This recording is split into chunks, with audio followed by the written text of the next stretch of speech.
eventual playoff fight with Cloud9, which you're assuming is all going to happen at the end of the season. So TSM fans should, by all rights, be excited. Yes. On the FlyQuest side, just got to bounce back, right? Yeah, you took a bad loss. Yeah, you can call it one unfortunate. You can call it an aberration. You take care of business against TSM, you're 2-0 against them on the season. You've got that 2-game buffer. You probably got second. Sett's open.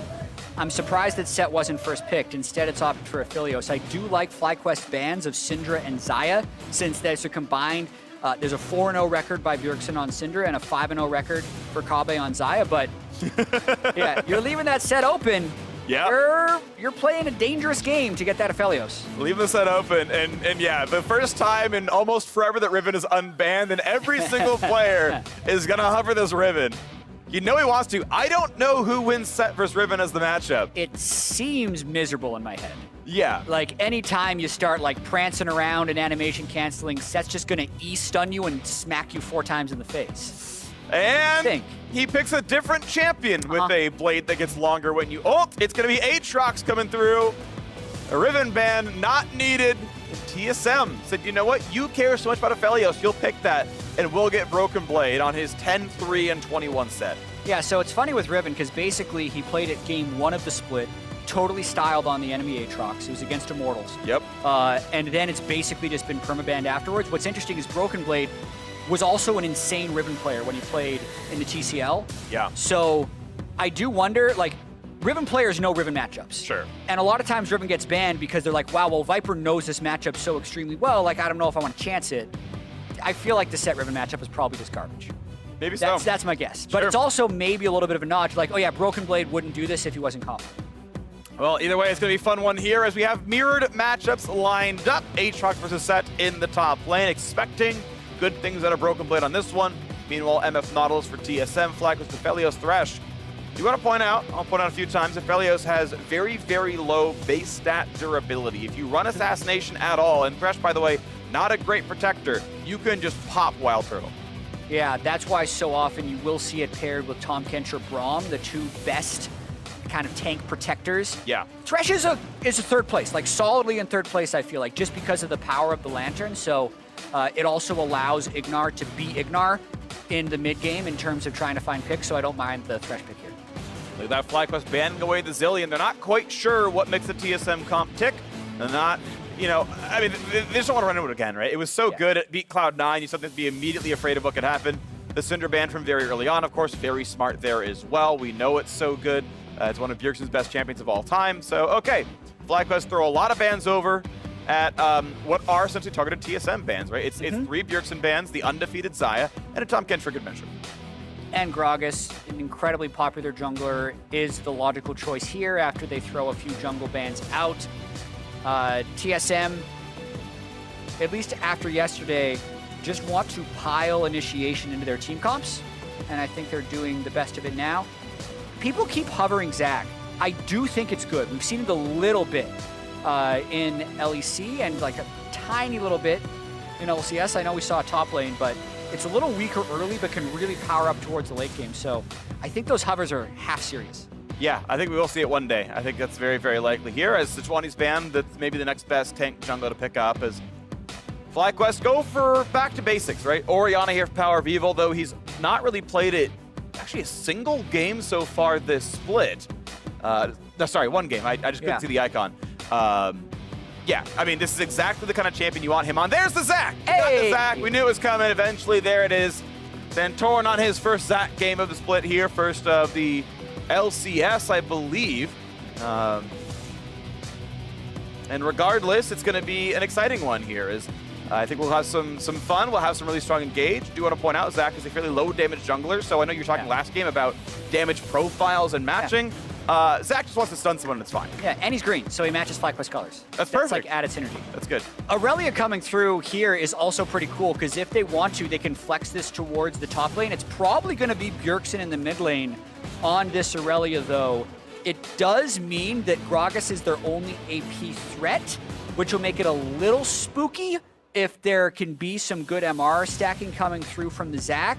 Because if you remember the last game FlyQuest played TSM, it was in week 4, and this was like an incredibly discussed game because TSM did Pantheon Talia, and then FlyQuest had just a bunch of scaling. They had Orn Yumi. Yeah. And TSM steamrolled them in the early game. They were up like 7,500 gold at some point in the game, but FlyQuest was just so good in a 5v5 team composition, they just like stayed mid, and I think they killed the Nexus without killing an outer tier turret in one of the lanes. So the Zac and the Aphelios and the Orianna are scaling picks for FlyQuest. So this is not as extreme as it was back in week 4, but it's still, TSM is picking the up-tempo team comp, and FlyQuest is looking to go late. And we'll see if they can do that, right? I know we're going to see a very tanky Zac. He might want to dodge Spirit Visage for a while because he wants to buy armor against the rest of the team comp. But Aphelios is very squishy, and so many of these champions have backline access. Broken Blade Sett can just ult the Zac into backline. Gragas can reach, the Irelia can reach, MF can kind of reach a little bit as well. I would be afraid for WildTurtle here. He could definitely be attacked, and with one of the big carries gone, I think TSM can navigate the team fights that way. As you mentioned, it's up-tempo. They've got to be the ones who are proactive, who find those picks, who find those initiations, and we'll see if they can do it. TSM coming off a win off the previously undefeated Cloud9. FlyQuest off an uncharacteristic loss to Evil Geniuses. A battle for second place on the line right now. And to be completely honest with you, Freak, I did not expect TSM to beat Cloud9. I don't think a lot of people really, truly expected them to beat Cloud9. No one should have. And the year has been so up and down for TSM. It hasn't been like 2-0-0-2, 2-0-0-2. It's actually been they started 0-2, they won 4 in a row, they lost 2 in a row, they won 2 in a row, they lost 2 in a row, and it almost looked like they were going to lose 4 because no one expected them to beat Cloud9. That would have moved them to 6 and 7. And then you're thinking, hey, this team on a 3-game losing streak, can they really beat what was the 8 and 4 FlyQuest? So the narrative flip that TSM could potentially make this week, where coming into week 7, it was if they don't beat Cloud9 and FlyQuest, the top 2 teams in the league, they would have been 6 and 8, and maybe even outside the playoff picture with 2 weeks to go, needing to kind of outperform. Now they have an opportunity to 2-0 this week against the 2 other best teams in the LCS and really be in that strong position, tied for second with 4 games left. And then not in the game, I want to add one more team to that list, which is 100 Thieves, who have already ended their week 7 at 7 and 7, which puts them at 3rd place if TSM drops this, right? They'd be tied for 3rd with a drop. TSM obviously doing reasonably well, but that's kind of the state of the standings where 3rd place is 50-50. Essentially in the league right now based on results. So, you know, asterisk pending how this game goes.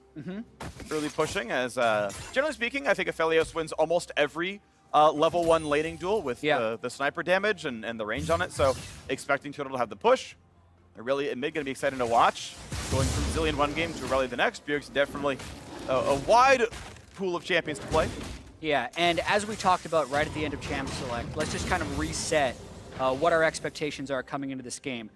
The reason Sett is so often banned and so often just first picked on blue side is he just wins these matchups against Aatrox. People pick Aatrox into him because they can kind of handle it, but this lane position is very common because Aatrox actually can't step up to Sett. So look to see how much Broken Blade can win this lane by. That was greedy. He took a turret shot, definitely greedy. Since it's very difficult to gank as a Zac, right? Like ganking a losing lane is incredibly dangerous. So then, does Dardoch camp top lane, or does he try and move mid for this duo potential of an Irelia stun lock into a Gragas? TSM does, I think, need to win the early game at some point, so you need to keep your eyes on Dardoch and also how Santorin tries to slow him down. Dardoch cues the camp just for regen. Very common jungle tactic. If you don't know this one, just dealing damage to a jungle monster. Turns on the Hunter's Talisman, which is like a few health per second per monster tagged, so easy goes to top HP, as that's a nice little play. Santorin gets the CC on the Scuttle Crab because of a ward nearby, love that. And gonna keep within, you know, vaguely close in farm, but Dardoch is faster early game. Santorin going for most single target camps, right? Double buff plus Gromp is gonna be a bit slower overall on this AoE champion. We'll see as it goes on future. Really interesting that it was spotted out. So Dardoch actually did a start that didn't start at blue buff. It was just seen by Zac, who's trying to counter jungle it. It's a start I like, but I think we're going to see a jungle duel down by that blue buff. It's going to be a smite fight. Well, as champions are coming over, this is going to be the battle. IgNar's already there. Hook almost lands, and That's blue reset. So, neither jungler had smite. yeah. So like, I don't want to get it below 500 because I don't know if the other jungler has smite. Yeah, that also means that we've seen Santorin catch up and farm. Has to walk back across the map to get some more done, but yeah, has equalized the camp count. For what it's worth, Zach jungle doesn't have a slower clear than Gragas necessarily. He just has fewer gank tools. So like any situation where Santorin can just be trading camps with Dardoch is a good situation for Santorin as long as he's stopping Dardoch from deciding lanes. Yeah, one interesting thing, as I want to contrast junglers here as well, I think these are two of the very best junglers in the LCS right now. Dardoch is the first blood king in the LCS. Number one, Jizuka's number two. Credit to him from EG last time. What's up? TSM as a team has 77% first blood percentage this split. Yeah, and then when I checked for individual players, Dardoch was the number one player for that as well. So that's really cool. And he's like, top 4 in like generic gold lead early game stats. Santorin is number 1 in early game gold leads, and it's not first blood.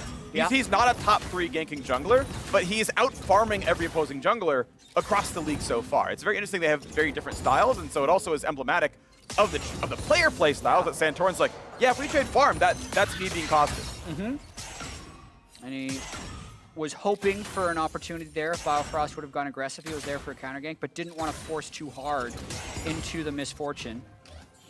Misfortune definitely packs a punch early. It's always a little spooky to try and gank a Misfortune lane because of how much damage she does early on. But so far, mostly trading farm back and forth. Turtle, so far in a farm lead. Some of that is to expectation. Aphelios does a good job getting with the early laning. Though MF usually very good at last hitting under turret. Often you can keep yourself from dropping too much there. Early Sett laning lead, but there is a bigger wave for Viper to take as he stutter steps backwards, stays out of the W range. And overall, it is just a small 100 and change gold lead for TSM across their various lanes. As the puts a ward down, has to battle Dardoch for this one and jumps away. He is the one who has to flinch. As Sett could have walked past the tower and... Yeah. Oh, they're going for the dive. Here's the TP. 3-man. 3v2. Dunks him out of turret range, but a slow into Dardoch. They knock back Bjergsen there as well. Then is it going to be enough? The W over the top, and it is! That's first blood, and Dardoch, he's going to drop aggro in time onto the Bloblets, and a beautifully executed tower dive by TSM. Play through your strong lane, and that's what TSM does with a very strong laner in Sett and Broken Blade.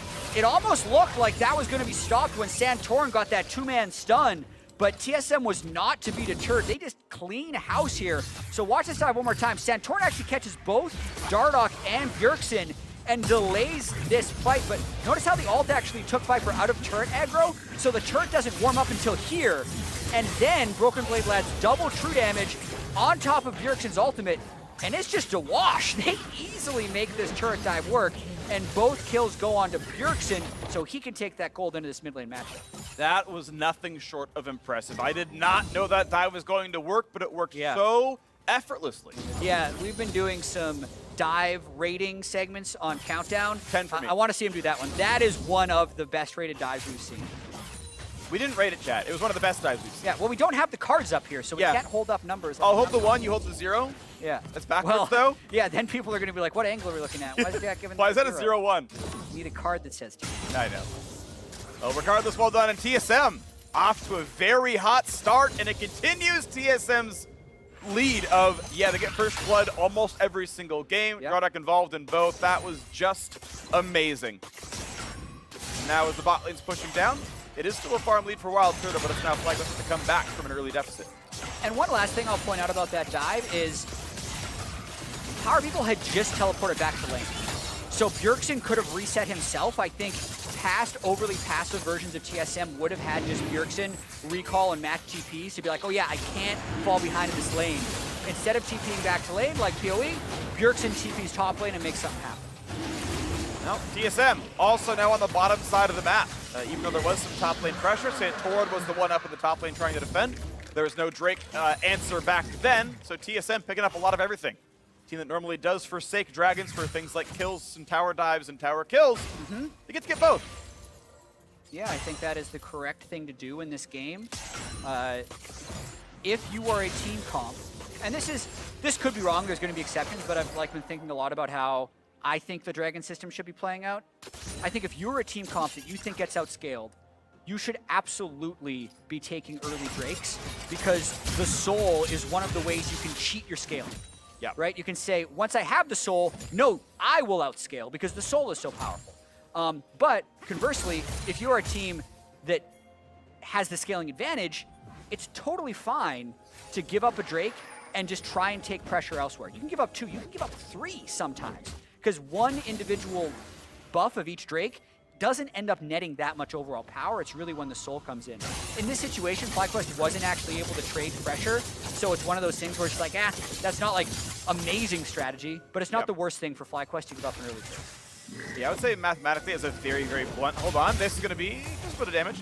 As a very blunt measure, I would call a Dragon Soul worth about 4,000 gold of stats. That is very vague. It's going to depend a lot on team comp. Across the team. Okay.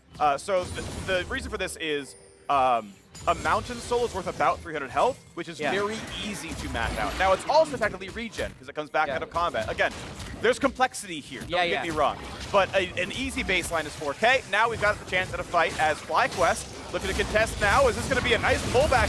No Aftershock yet on Biofrost. Finally gets the ult time, finally walks away, but still done a half HP. PowerOfEvil yet to use Shockwave, gets in there on a Bjergsen.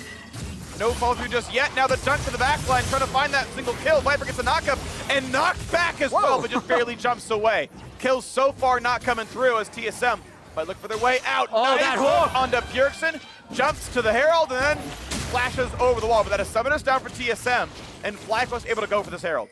And that whole time, it was mostly a 4v4. WildTurtle actually walked all the way up, which is why they can secure this Herald. And Kobbe's not able to get plates on the bottom side, so this is a straight-up win for FlyQuest once they get this Herald. Putting back to gold deficit, but an easy smite's going to land for Santorin. We know it's going to be about 300 gold, maybe 400 gold picked up off of a Herald play. So that'll close that gap a little bit as Viper makes his way to the bot lane. So close to killing Santorin in that fight. He escaped with a sliver of health. And the lane swap actually comes in now, so they're looking to go towards that top lane turret. Next up, Huhi's debut on Golden Guardians. Back in the action, back in the LCS support. See how well he can do it for himself as FlyQuest and TSM fight for second place in the league right now. TSM win ties them with FlyQuest. 1-1 head-to-head, same score line. Both end their week 7 in that spot. TSM losing drops them to a tie for third with 100 Thieves. And of course, that means FlyQuest would have that solid 2-game lead with 4 to play. Means they're very likely to hold into that top 2 spot. Yeah. I want to see once Bjergsen completes Trinity Force if he can go for solo kills. Another thing that's going to evolve in this game is how potentially strong TSM's 1-3-1 is. In which case, like a Irelia can actually 1v1 an Aatrox or an Orianna in the side lane, and Sett will also be relatively unkillable by the Orianna and the Aatrox, so that could potentially give TSM a lot of mobility and choice towards the late game. But for FlyQuest, it is about stuff like the Rift Herald fight, where they can have a little bit of setup and PoE can get a good shockwave off, is what FlyQuest is going to be trying to create. Once again, topside control. 1 minute to go till Ocean Break comes up, though, and we know TSM got the first one. As you mentioned, the idea of getting potentially outscaled, being a sort of mono damage type team. Gragas, not the AP carry that forces you to buy magic resist.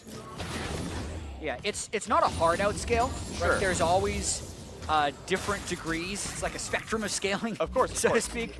But this one, yeah, I can't put an exact goal value on it. The main parallel is that the last time these teams played, it was so different. Like, FlyQuest was so good late game with Ornn and Yuumi, and TSM was so early game with Pantheon jungle within their team composition. And now this Rift Herald comes up. TSM is kind of prepared. They don't want this Herald to get more than 2 plates. Solid ult from Kobbe is going to knock down all the minion gold, but it's still going to be those 2 plates picked up by the Herald itself, and that is all they're going to get. So, end of the day, that Herald play was worth 420 total gold.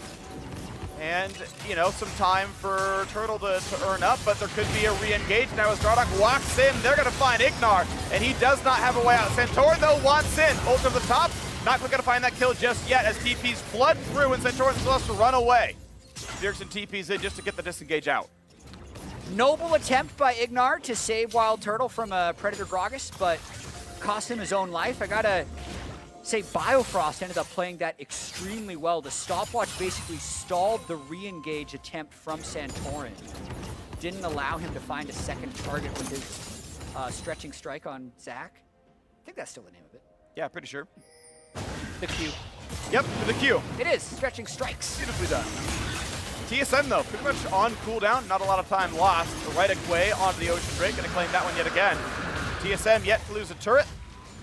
They're undefeated in kills, and they have all the Drakes so far. TSM off to a great early start.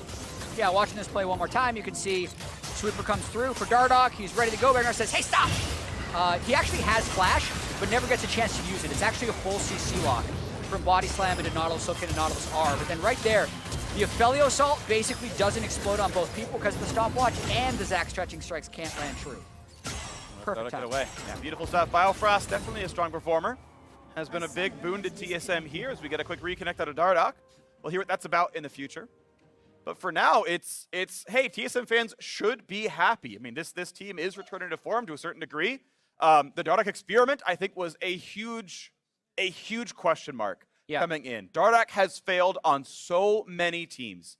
I mean, year after year after year, it was a broken record, and it's like, wow, TSM having problems with junglers, and they signed Dardoch has problems with teams. Name a more iconic duo. But this time, it has been working out. Yeah, I think Dardoch has had a really interesting year. I don't think his attitude has been a part of the conversation whatsoever. Nope. I think it seems completely in line. TSM actually seem to have some of their best team chemistry in years. Like, if you look at the way their season has been up and down, that breaks a lot of teams.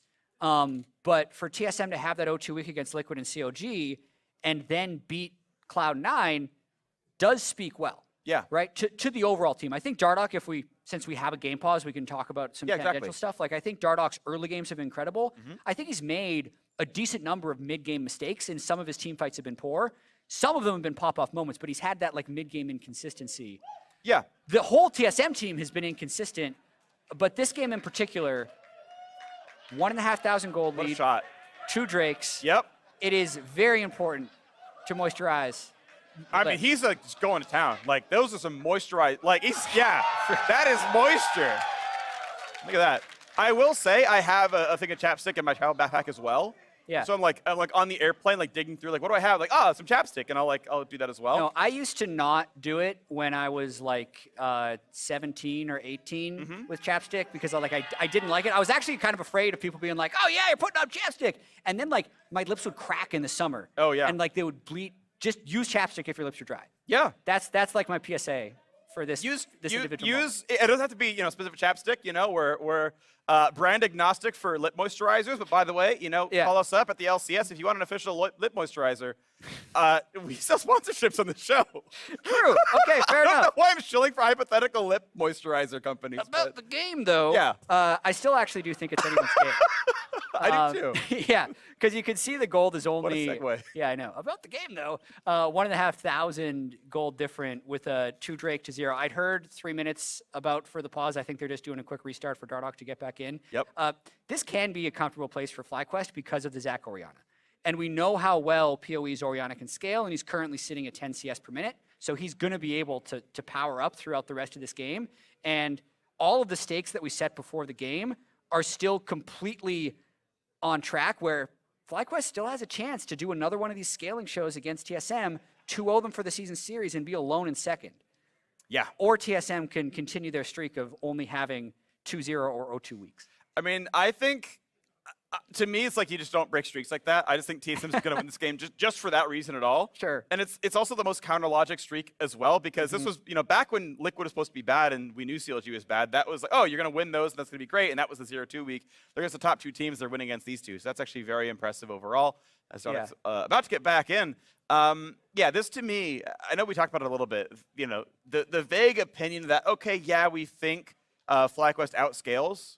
Just, it's kind of mono damage type. It's Orianna Aphelios scaling. This game doesn't feel to me like it's going to lose grip.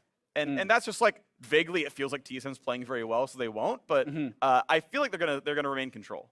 It is obviously possible. Yeah. Right? That's why we need to watch the rest of the game. I think what I want to see, regardless of who wins in FlyQuest versus TSM, is the consistent challenger to C9 to like emerge. Yeah. Because, and this is more like an overall league thing, when C9 is 12-0, while it is super hyped to chase an 18-0 dream that was, yes, broken yesterday, and that's why it was hype, is because the chase was so real that breaking the chase was that exciting moment.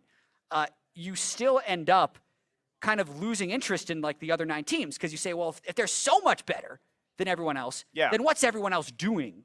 And I think TSM at least has been doing stuff all year. Like even last week when they had that 0-2 and everyone was like, why do they suck?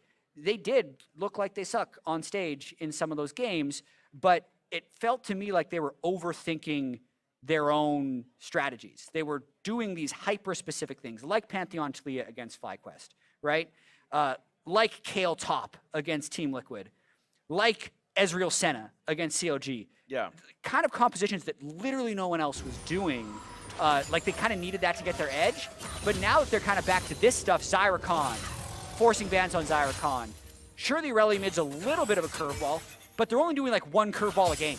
Yeah. Right? One small tweak, and then everything else is standard. And I think that's making them look a lot more solid as a team. Yeah, I think it's really important to sort of have the right amount of scope. You're like, okay, how much time do we have to test things out and be wrong? How many times are we willing to be wrong before we say, okay, let's just solidify onto a comp that works or a style that works and play there? And, you know, TSM's look has been, okay, we're going to take about 5-6 weeks to like figure it out, go 50-50 and say, okay, we're pretty sure we know what we're good at, and we're going to kind of start converging on that style. And if TSM has figured it out, you know, coming into week 7, and it's like, yep, here's a style that's going to beat C9, it's going to beat FlyQuest, is going to win, you know, the last 6 games of the season, then great, you know, it's exciting, and, you know, I want to watch that play out. Yeah, and it's not to discount FlyQuest. They've been an incredibly solid team, which is why they were at 8-4 and in sole possession of second. So they need to keep that solidity together, potentially even with this river fight. Well, instantly a ton of crowd control. Dardoch's going to explosive cast out as best he can, but he's still crowd controlled. Finally pops it, but IgNar gets just enough damage to the last auto attack, and now Biofrost is on the run as well. Has to flash away from what could have been a shockwave out of PowerOfEvil's Orianna, or at least the dissonance. Is now Santorin's back over the wall. Can't find the knock-up though, so only a slow means Bio walks away.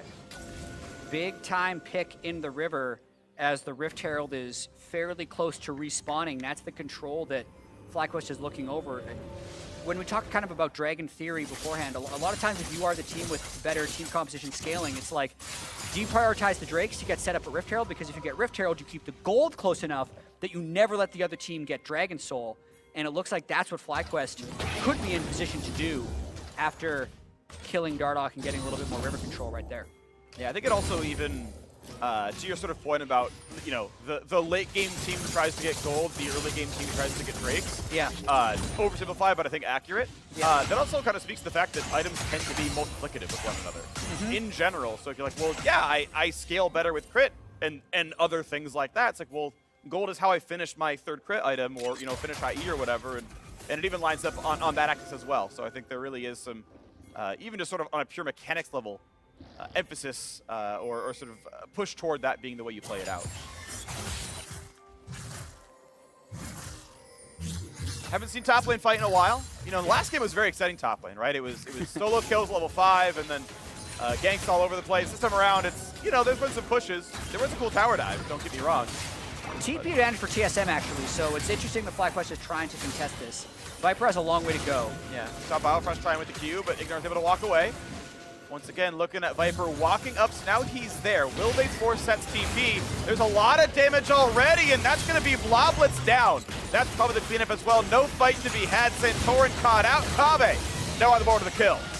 Big miscommunication by FlyQuest there. You can't have your Zac flying in there when no one else is able to follow in, so TSM takes sound control of that for Rift Herald. I think it's pretty big for them. Being able to get that Rift, it'll likely be able to drop and break open their first turret of the game, and they're still going to be able to set up for their 3rd Drake and try and win a fight there. A lot of times, if the other team has Rift, they can drop pressure away from you that you have to respond to get this Drake. Now, they flipped it, and TSM's in a powerful position. We're going to see as the waves get cleared back and forth. TSM getting farther and farther ahead. We'll see what turrets they can knock down and what part of the base they can crack. There was finally a kill on the board, thanks to IgNar, so no perfect game anymore in the books for FlyQuest, or I guess for TSM against Fly. Let's do it and to see what comes through into this one. Does TSM retain control, or do those item spikes come through when the fights turn around? 20 seconds on the next Mountain Drake, and Bjergsen with TP is topside. Turtle without teleport cannot join, so him being up top for this long likely means they give this up. Of course, no one on FlyQuest has TP available. Yeah, there's no Zac passive, and the Aphelios just showed top, so TSM look quite well coordinated here. Basically just show up at that Drake and kind of dare Santorin to steal it. Ooh, that was, wow. The chance at a big play means they don't have to flash out, but that means it's even worse. They have brought WildTurtle down. He's now around for the 5-on-5. The Drake wasn't started until he got to make his way over. But the health bars, though they're high, they're out of summoners in some cases. Another attempt for Biofrost. Cast comes down. Here's the backline access. Not going to find it just yet. IgNar, though, able to kite away. Big knocker for Santorin. It's going to be now the attempt for Broken Blade. Puts the shield up, but he is running out of health, and the peel is enough. WildTurtle on the board now as well. The flash forward for Viper. Gonna find Kobbe. Gonna find the Shockwave, and they have brought the turtle down, and they've brought 2 kills in. FlyQuest found the team fight they wanted, tied up the gold. What a huge moment for FlyQuest to be able to stuff Broken Blade's flank, and I think cut Bjergsen out from the fight. So we talked about that 1-3-1 TSM has and how they want to collapse down on the flanks, but Broken Blade didn't get through on one side, and also watch Bjergsen from the top. So like PoE cleared off that control ward up top. I think that stopped Bjergsen from getting in entirely. Yeah, so Bjergsen can't land the stun on PoE, and then doesn't land the Irelia ultimate because it flies through a stopwatch. So neither solo laner get a good engage for TSM and FlyQuest clean up. Yeah, the level 6 double kill Irelia did, I think, literally 0 champion damage in that fight. Couldn't land a single skill shot. PoE, indeed, as you mentioned, zoned him out and then still had some follow-up in the back half of the fight. So well done to him. TSM could not find the play, and I want to reiterate the fact that Drake was alive when Turtle was seen in top lane. Yeah. But they cleared mid first, and maybe it's right to clear mid so you don't lose the turret. I can understand like that play out is maybe correct, but end of the day, they had a potential 5v4 at Drake, didn't take that, simply cleared mid, and that gave Turtle time to walk down. Yeah, I can definitely think like, look at the current gold values, look at the current double Trinity Force spike. Hey, TSM should actually look for a fight, and the Mountain Drake is what draws them towards a fight. But we saw a lot of fights in the C9 versus TSM game yesterday. Like, to be at the top level, you have to be able to throw down and win these fights. And in that last one, FlyQuest was the ones with the better execution. Look at that vision score. Good job, IgNar. And now a fight in the bottom side yet again. Look at the burst available that Viper could maybe turn it back around. He's running away and not running fast enough. The explosive cast takes it. And that is an easy Herald pickup. Broken Blade should be getting this turret gold. The fadeaway kill by Dardoch, hoping to kill without the ultimate. But nice 2v1 right there.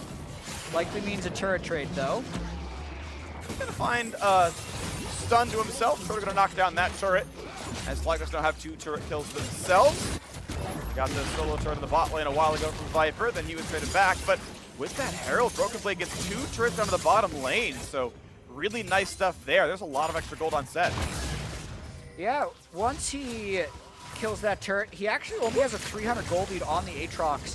And if that means they can't rotate for this mid turret, it wouldn't end up being worth it, but it's like Kobbe ends up saving the defense. We got ourselves a very close battle for second tier 3. Yeah, this is exciting. Really, really close stuff. As FlyQuest had taken the gold lead, then it got taken back by TSM getting those extra turrets down there. As IgNar fights for vision, and now I really want to know how the mid game's going to shape up. Nice mid lane turret picked up. Once again, FlyQuest goes with the small gold lead. It'll go back and forth, right? Under 1,000, it'll constantly go switching around. Interesting to see that it is a Liandry's rush here for PoE. Yeah, this is his Ori build, actually. You and I were discussing it actually the last time FlyQuest was playing on PoE Orianna. He goes Liandry's, or he goes Ludens, Liandry's, and then Void Staff. He actually said, if you're interested in my rationale, please DM me. Right, sure. I don't think I followed up. I don't know if you did either. No, I didn't. I imagined it's like, it's generally good against all targets, even if it may not be fully optimal on all as well. Like, it's definitely not burst optimization because on squishies, because that would be the Oblivion Orb. Yeah, Oblivion Death Cap would be burst optimization on squishy. But I think this is a nice mix of still having strong Magic Pen, Liandry's Poke, on the Orianna, Yes. and then just a good amount of durability from the health Leandry's provide. Yeah, I did rough math on about this point in the game, how much damage does Leandry's burn do? If you don't CC, it's like 70 damage. It's like less good than Luden's Echo. If you do slow, like if he lands distant. But don't you QW most of the time? If you do, yes. Yeah, that's okay. like if you don't CC. If you do CC, it's like 120 damage on the average target, which is roughly Luden's proc. Yeah. And roughly, you know, a third as much as your base spells do in the first place, which means, yeah, a QW poke is actually very good at Luden's Leandry. And speaking of the devil, he's not going Void third. He's probably going Death Cap third with the Needs Large Rod. Trying to track how much MR is being built. There's a decent amount with Merc Treads twice, but we didn't actually end up seeing like a Wit's End Irelia, which sometimes you'll see into AP matchups. Instead, Bjergsen optimizing for team fighting. So yeah, can leave the theory crafting for later True. on the items. And regardless, we are in a very, very tight game now. We're in a close one as wards are taken down, and we're already back to the next Mountain Drake spawning. TSM, we'll see if they can get control. They lost their first major team fight at the last one. FlyQuest got a clean 2-for-0 plus their first Drake of the game. And a winner of that changed everything around. Bjergsen is sitting in the top side. Both those champions have teleports. And Zach looking for a little play here. Can't quite find Dardoch. Looks like the waves are slightly in favor of FlyQuest. Like Broken Blade's going to want to catch that gold. Nice initiation. That's ult from the top. Last one away. This is going to be the fight, though. Big tanky Biofrost pop stone plate. A dunk in for Broken Blade, but he is a little bit alone. Still, almost hit the damage of WildTurtle. Flash follow nearly takes him down, but it's still FlyQuest finding the kite. They get away. IgNar being autoed by Bjergsen cannot find the hook. And a second kill comes through from Dardoch. So TSM get the 2-for-1 this time around. Broken Blade was a monster in that fight. I was watching Bjergsen run around the Drake pit slowly as Broken Blade nearly solo killed Turtle with the whole team trying to peel for him. A big fight win for TSM there. Can't wait to see it again. And it means TSM's on soul point. Yeah. 30 minutes in, they can get this Mountain Soul, and that's going to be really powerful. Yeah, so the hook initiation by IgNar is the green light for them to go. Santorin doesn't get to jump into the fight, which is always a bit weird, so he doesn't get the damage. But like, look at Broken Blade just nearly solo out WildTurtle as Bjergsen does arrive. But like, Bjergsen doesn't even ult in this fight as they trade kills. Nice by Biofrost to flash out of that shockwave right at the end, but 2-for-1 for TSM in like a 4.5v5, basically. All right, that's going to look good for them then. If they are able to kind of get into the 25-minute mark, go to equal gold, and fight it cleanly, that's going to feel pretty comfortable. You see Kobbe already on 2.5 major items. Same thing for WildTurtle there. For now, I do like Misfortune a lot. I think when you get to the 4 to 5 item spot, that's when you really start to like Aphelios a lot more. But I like mid-game MF a ton. I think they're still going to have very similar damage contributions here.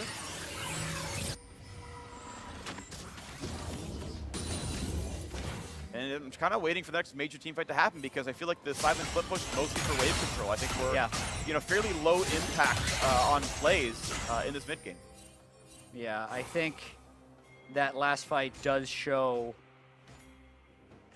just right now kind of the power of Broken Blade Sett. Not having flash is going to be big, and FlyQuest needs to devote a lot of resources to peeling out, or they need to just get a cleaner initiation onto Kobbe. Like, if Zach can land on Kobbe, if they could somehow get his flash, that seems like the way they win these fights. And that's not even accounting for Bjergsen's Irelia. Like, the last 2 fights, Bjergsen hasn't really been involved. So I do wonder, like, how a flashless, healless, exhaustless team, when you look at WildTurtle and IgNar, can deal with an actual well-coordinated dive from Irelia Sett. That's the biggest thing FlyQuest needs to guard against, is preventing that flank from happening. Still wants to make the play as Dardoch go over the wall. Cast, good flash by PoE. Reacts in time. That would have been a kill if he didn't press that R. Or press, I guess, D in this case.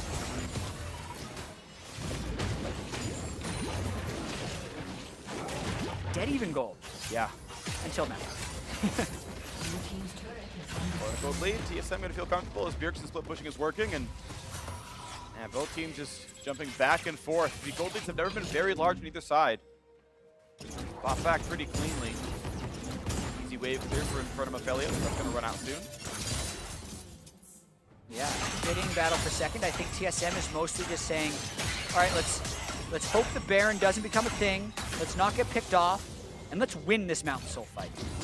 Because a lot of it is going to be, like, if we're thinking about flanks, Broken Blade has his teleport. So, like, can TSM get any wards in this area kind of behind the pit so that when they're there, they can run around and find a fight. Because currently the whole river is actually controlled by FlyQuest wards, which is why Dardoch is kind of down here now, hoping to get a little bit of vision back. Running through a ward, but unperturbed. No one's going to really stop him, even though Santorin's right there. He's not willing to take the fight. Control ward goes down. A minute and a half till Mountain Soul. And that means FlyQuest have to feel the pressure. They've got to recall in the next 30 to 40 seconds, stack up a control wards, and actually fight for this river. I think TSM otherwise gets so far ahead, it'll be very difficult to win that fight. PoE's Shockwave gets almost nullified by that Mountain Shield. Want to point out, though, that his death cap is done. He's been farming very, very well. 322 CS before 30 minutes in. Most players don't have death cap done by then, but when you farm efficiently, you get those spikes in time for these battles. Now we're only 1 minute away as Viper knows he won't have TP in time for that one. He can't be a dedicated top laner. He's got to take the recall and maybe come out the mid lane. Maybe PoE can play that one. Viper kind of needs to be elsewhere right now, but this is the 360 CS 3-kill Irelia threat. Like, no one can 1v1 that champ in a side lane right now, so it's keeping FlyQuest a little bit on the back foot. Yeah. But then again, the death cap, you know, Phantom Dancer Aphelios in the mid lane is keeping it back. Really interesting, WildTurtle didn't go Hurricane. It's a huge DPS loss, but he needs that lifeline passive to keep him alive from the dive. Yeah, and Irelia is so threatening, right? A lot of damage there, and Bjergsen, maybe the man of the match, got that early double kill. He has been finding some success in fights, but sometimes he's been zoned out. 10 seconds now on the Mountain Drake. Bjergsen's there with a squad, level 17. All right, eyes on Bjergsen to see if he can find a flank, and eyes on Turtle to see if TSM can get him. He actually has 2 really powerful guns for this fight. All right, Q forward finds the tank. He's going to be safe, but Santorin burns the ultimate. Could not find the follow-through on a Biofrost, and that is so much less threat now from Santorin. Bjergsen's still looking for a flank, but he will be on a ward, so FlyQuest knows he's there. Viper marks it. You can see Viper sitting top side. He has no ult. Here comes the ult of the backline. Decent damage. Flash for Broken Blade. Punch to the backline. Can't find that just yet. Burns stopwatch. A flash away for Turtle. The Bjergsen might find him. Gets the stun. Gets the mark. Gets 1. Gets 2. Bjergsen assassinates the backline. And the follow-up is there. The Mountain Drake drops, and TSM absolutely crushed that fight. That's the fight TSM has been waiting 31 minutes for. Broken Blade makes a bunch of noise, burns everything in the team fight, and then Bjergsen cleans up. And that cleanup was pretty sweet. The way he marked multiple targets, bounced back and forth between both of the FlyQuest carries was a thing of beauty. The goal was reached backline. Broken Blade keeps trying, Bjergsen keeps trying, Biofrost aims for the backline as well, and the target selection has been working. Bjergsen a 1v2. Nice hook by IgNar, but I feel like he wins this anyway. He's gotta stand there. Because he's got a teammate nearby. So Viper can walk forward, but guess what? Biofrost is here, finds to slow the chasing in, but I'm still not sure it's going to be enough damage. Well, the rest of them are coming. He can't. He can't he can do that. You get the first kill picked up. Now what's the chase like? Well, is he really? Yeah, of course he is. Of course he is. He's a 5-0 Irelia, chat. He's fine. Apparently, he's a 6-0 Irelia now. Now he is, yeah. It looked like he was going to get baited into the rest of the FlyQuest team coming from base, but he just kind of slips out of it. Now he's created this 5v4 for TSM. Maybe in the game. Forward. Mid lane tier 2 is gone. IgNar's still dead for 12 seconds. Dardoch has to burn stopwatch to get away, but that's a pullback. Broken Blade again. Finds the setup. Base breakers him in. And that's a nice one right there. Middle inhibitor cracked now. And look at that TSM willing to keep pushing forward. A quick recall for items. Titanic Hydra picked up, and Bjergsen's here to try to close the game out.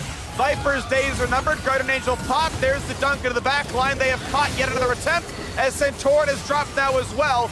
Onto the fountain goes WildTurtle, and Bjergsen might just lose the TA, but no! He's gonna knock down his former AD carry. Nothing personal, kid. Double kill comes in for Kobbe there as well. And TSM just 2-0 the other top 2 teams in the league. Who's the top dog now? TSM with the statement. In week 7, going 2-0 against the previously undefeated Cloud9 and the previously second place FlyQuest. Now when you take a look, you see TSM tied for second at 8-6 with FlyQuest, But when you ask the question, who's got the momentum? Yeah. It's definitely TSM. 6 LCS championships for TSM long term. And people were wondering when that form was coming back. It's been a drought for the jerseys in black and white. But you take down Cloud9 convincingly, you take down FlyQuest in a pretty strong game, and you can put yourselves, all right, maybe it's us again. Yeah, and just a quick look at Bjergsen's week. 7-0-11 on